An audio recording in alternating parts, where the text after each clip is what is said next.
Raichu decks were always a bit difficult to use just because they didn't have very much support. Electric types in general didn't have very much support, but that was until the movie promo Pikachu released.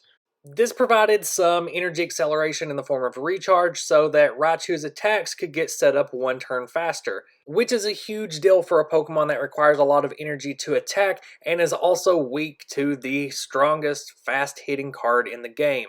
There is already a Dark Raichu deck on the channel, so if you're interested in that, pop on over and check that one out. But this is a different kind of Rocket-era Raichu deck.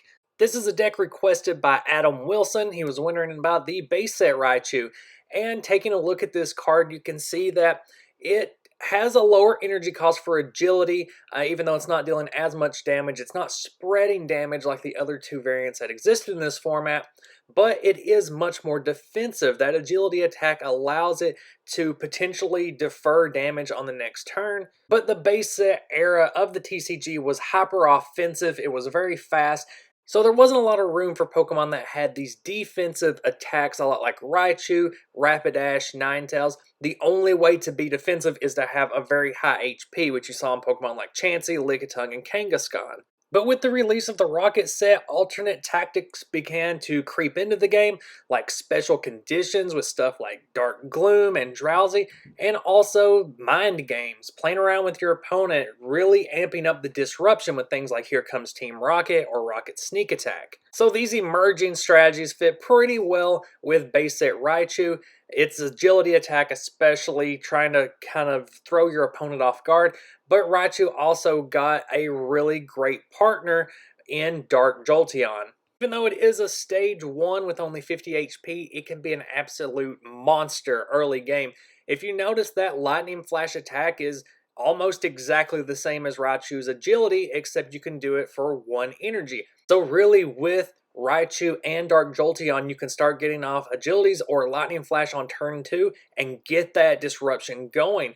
And you're also going to be dealing some chip damage, so that 20 damage isn't going to stack up very quickly, but it is a nice little bonus to not only messing around with your opponent, potentially preventing the effects and damage of their attacks, but also just spreading some damage around on their Pokemon. And much like Base Set Raichu, Dark Jolteon got a great boost in usability by having a promo base card in Promo Eevee, which was an amazing support for all Evolution decks, all Eeveetrons, Eviltrons, which by the way are on the channel as well if you're interested in more Evolution style decks. So let's get into the basic build and strategy of Defensive Conservative Raichu in the Rocket format. So of course, starting out with 4 copies of that movie promo Pikachu. It's just a great card all around. It really boosted all of the Raichu decks and their usability. And it's got some pretty good art on that card too. It's a good little callback to just the fat Pikachu that existed back in Gen 1 and 2. And really got changed over the years into skinny, cool Pikachu. And then also 4 copies of Base Set Raichu. And this could potentially play into a bit of a budget deck because those Base Set Raichus were reprinted in Base Set 2. They were pretty cheap. You can get them for a couple of bucks each. Really about the same price as the promo Pikachus and the promo Eevees. So that Eevee's chain reaction Pokemon power is actually going to be very important early game. You're going to want to get as many Eevees on the bench as you can very early game. They are going to be Gust of Wind targets. However, it's worth sacrificing one of them just to get that chain evolution going, so you can use a card like the Boss's Way or Professor Oak to get a Dark Jolteon in your hand. That way on turn 2, when you lay down a Raichu or a Dark Jolteon, you're going to be able to instantly evolve all of your Eevees. And because they only need 1 energy to attack, that's going to put your opponent in a very hard position where they know that a Lightning Flash is coming their next turn. They're going to take 20 damage off of only 1 energy, which is good in itself. But also, you have that preventative nature of that attack, which is going to be supported by trainers. So this deck can really put pressure on very early on. Because you also have to realize that Raichu can get off that agility on turn 2 as well, thanks to Pikachu's recharge attack. So really, it doesn't matter if you start the game with an Eevee or a Pikachu, you're going to be able to get set up very fast, and you're also going to be able to evolve everything very fast, which gives you an instant setup on turn 2. The trainers in this deck are going to be all for support. So plus power is going to let you add just a little bit of damage to your agilities and your lightning flash. That way you're actually stacking more damage on your opponent. Gust of Wind is going to let you remove immediate threats. That way you can start stacking up against some of the smaller things or better targets on your opponent's bench. Maybe they have some Pokemon they're kind of holding back because they're weak to those lightning type attacks.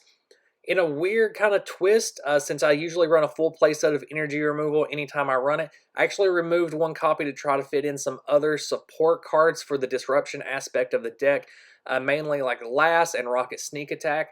Bill and Oak for just your draw support to make sure that early in the game you're getting the cards you need.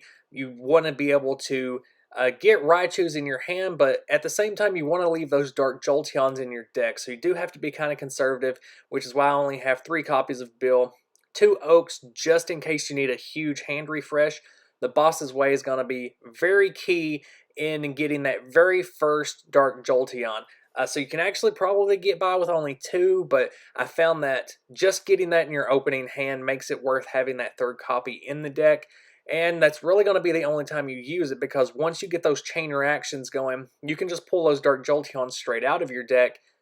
Item Finder will let you reuse the plus powers and the energy removals that are going to be pretty key early on in making sure that you are really keeping the edge with Raichu and Dark Jolteon, since they both have relatively low HP, especially for Pokemon that are weak to fighting. You really want to watch out for those Hitmonchans. And another reason I kind of limited the energy removals and potentially I thought about the Gust of Winds is because I run 2 copies of Lass.